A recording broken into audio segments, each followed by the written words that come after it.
Bonjour à tous et bienvenue sur boursicoté.com pour cette nouvelle analyse technique du CAC 40 en clôture avec une séance qui nous a au final réservé quelques surprises puisqu'après un gap initial donc à la hausse, puisque le CAC 40 ici a cassé donc cette zone des 6350 points. On a ouvert à la hausse sur des niveaux proches des 6390 points. On est ensuite redescendu, testé la zone des 6350 points comme support, c'était attendu. Et puis au final, eh bien, le CAC 40 a clôturé juste sous son niveau d'ouverture, puisqu'à 6385,51, eh bien, le CAC 40 gagne ce soir 0,45% par rapport à la clôture de la séance précédente. Donc une hausse de continuité pour cette séance, après donc la tentative que nous avions perçue hier de franchir cette zone des 6350 points. Le scénario s'est presque répété, puisqu'hier déjà on avait ouvert sur un gap haussier, ce gap avait rapidement été comblé avant de s'inscrire dans une progression haussière et une bougie hésitante. Si on regarde un petit peu ce qui se passe sur la séance du jour, on a ouvert sur un gap haussier, gap qui a rapidement été comblé et au final on clôture sur une bougie hésitante.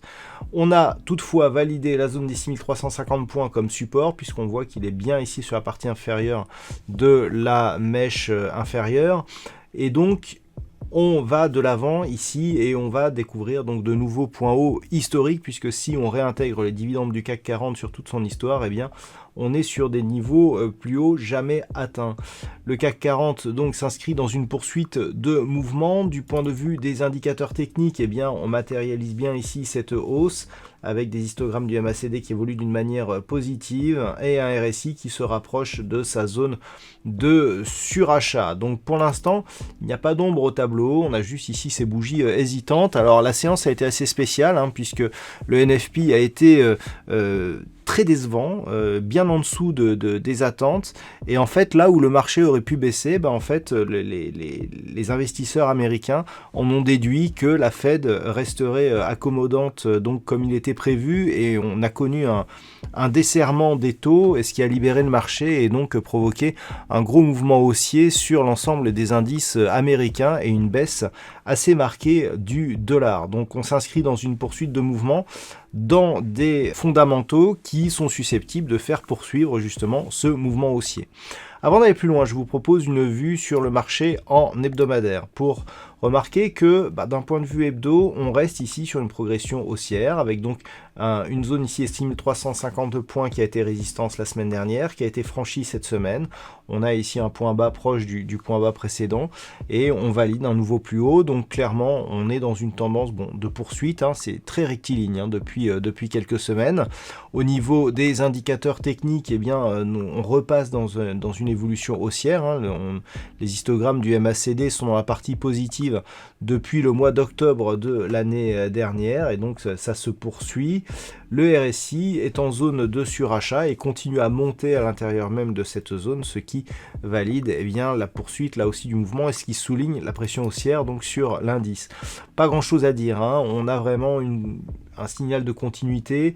Donc on a désormais une zone secondaire ici qui se situe sur des niveaux proches des 6230 points, mais on voit bien que globalement ici sur cette dynamique, il faudrait dépasser à minima la zone ici des 6110 points, mais désormais revenir ici sur une zone intermédiaire des 5900 points ici, proche de là où évolue actuellement la moyenne mobile 20 exponentielle et du point bas ici de cette bougie. Donc bon, on est relativement loin, on est très proche ici de la bande de Bollinger supérieure, les moyennes mobiles sont bien placées, les indicateurs sont plutôt positifs, donc on est vraiment dans une phase de poursuite, on n'a pas de signal d'affaiblissement sur cet horizon de temps. Et donc on peut continuer à inscrire de nouveaux plus hauts significatifs. Dans le cas d'une phase de baisse, le premier niveau que l'on surveillera, c'est la zone ici des 6210 points. Et en cas de poursuite, ici la zone des 5800 890 points. Mais sinon, c'est aussi ici à tous les niveaux.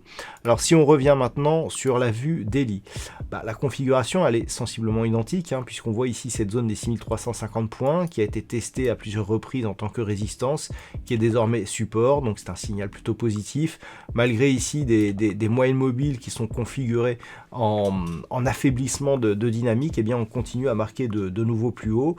Bon, on voit bien ici, de toute façon, la différence de trend que nous avons entre cette impulsion ici et puis l'impulsion de suivi. On a gagné en volatilité, mais on a perdu en progression en fait, et on a eu déjà énormément de mal à franchir cette zone des 6350 points.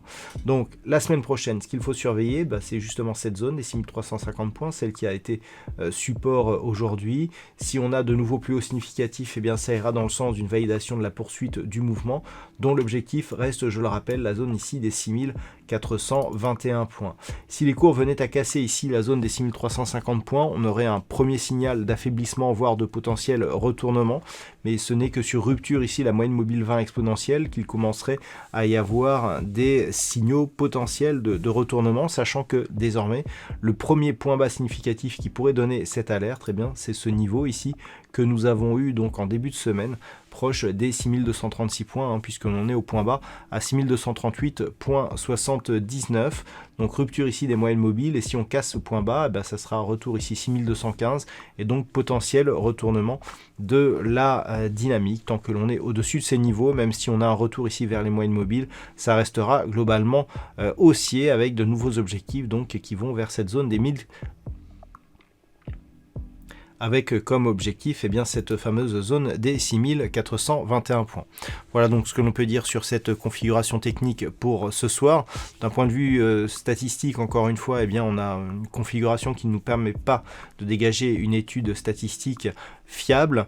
Je vous souhaite donc un bon week-end. On se retrouve dès la semaine prochaine pour d'autres analyses techniques, toujours sur le site boursicoté.com.